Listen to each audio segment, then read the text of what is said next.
Ласкаво просимо на скелі. Починаючи з 2017 року, Буська громада тісно співпрацює з програмою «Добре» за підтримки американського народу.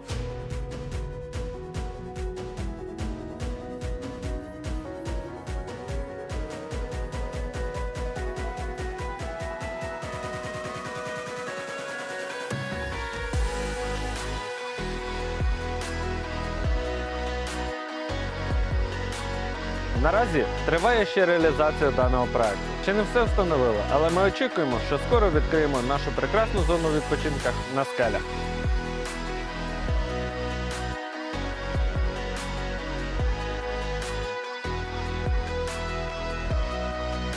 Добрый день! Я с Вознесенска, Наталья. Приехали отдыхать, праздновать день рождения своего сына, так как я его родила 1 мая, спешила на парад. Рыбалка сегодня у меня здесь, ну, в принципе, неплохо, уже 3 штучки есть. Что бы я еще хотела здесь? Ну, я не знаю, мне побольше птенька сюда, я не знаю, какие-нибудь такие навесик или что-то такое, чтобы от солнышка прятаться. Ну, а в принципе, мне очень нравится здесь эта природа, все очень красиво, удобно. Я довольна.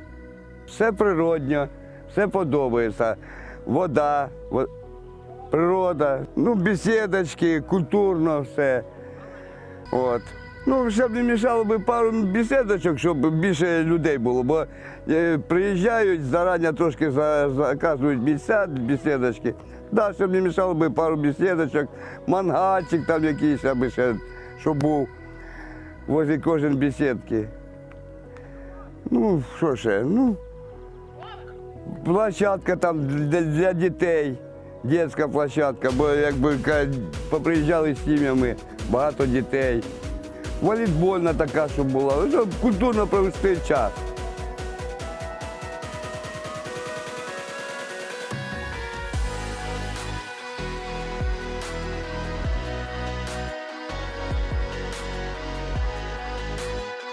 Якщо ви ще не були на скелях, ласкаво просимо до нас на відпочинок.